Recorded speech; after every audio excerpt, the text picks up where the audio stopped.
Stephen स्पेंटर थे, उनका जन्म कब हुआ और उनकी डेथ कब हुई। तो स्टीफन स्पेंटर का जन्म 1909 में यानी कि 1909 में हुआ था और इनकी जो डेथ हुई थी तो डेथ इनकी हुई है 1995, इनकी 1995 में इनकी मृत्यु होती है। 1909 में इनका जन्म होता है और इन्होंने पोएम लिखी है an elementary school classroom in slum. तो इसमें सिल्टडिया है, इसका देख लेते हैं जरा।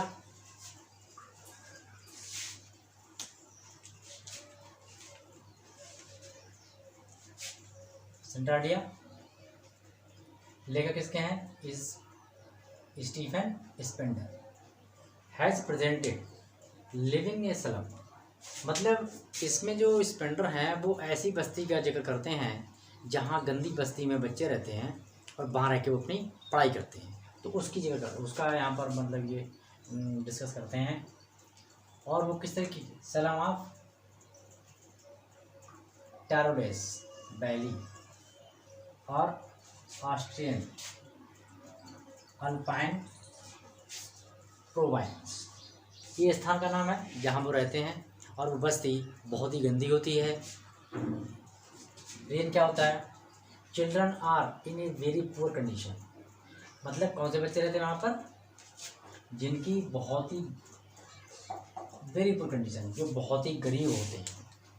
ठीक है, यहाँ पर पुअर से अर्थ है गरीब, बहुत गरीब बच्चे होते हैं। गरीबी कारण इन द पॉवर्टी, उनकी वेरी पुअर कंडीशन यानी कि खराब स्थिति के चलते, खराब स्थिति के कारण क्या होता है?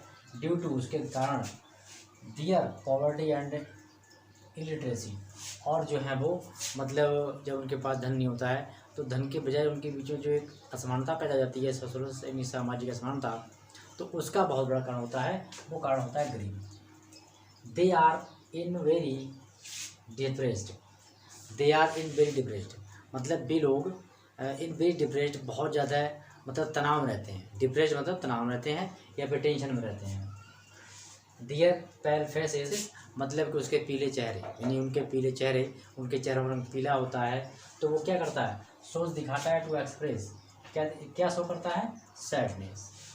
मतलब कि उसमें उनका दियर फेल फेसेस, जो पियर फेल फेसेस है उनका एक्सप्रेस करता है, क्या दिखाता है? उदासी दिखाता है उनकी। They look as lean skinny and bony, मतलब वो बच्चे जो हैं वो मतलब फिजिकली रूप से काफ़ी ज़्यादा मतलब कमज़ोर होते हैं और उसका कारण ये होता है कि उनकी जो फिजिकली जो इनको कंडीशन है वो अच्छी नहीं होती है, उनके पास इनकम का कोई बढ़िया स्रोत नहीं होता। दे आर लाइक, वे हैं कैसे हैं? रूटलेस, उनका कोई जड़ नहीं है।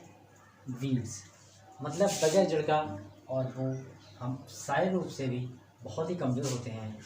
अंडर न्यूट्रिशन, न्यूट्रिशन कहते हैं न्यूट्रिशन जो संतुलित होता है या जो उनका पालन पोषण होता है, पालन पोषण सही तरीके से ना हो पाने के कारण जो है उनका जो है विकास सही से नहीं हो पाता है।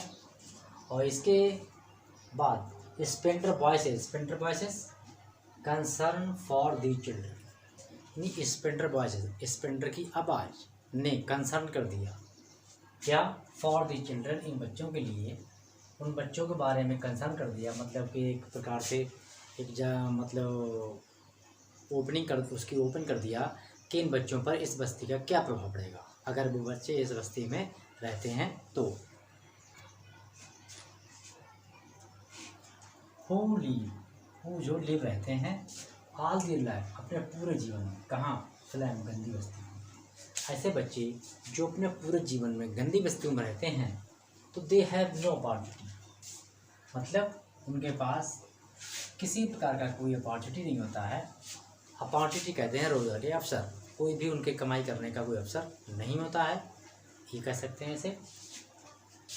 किस लिए?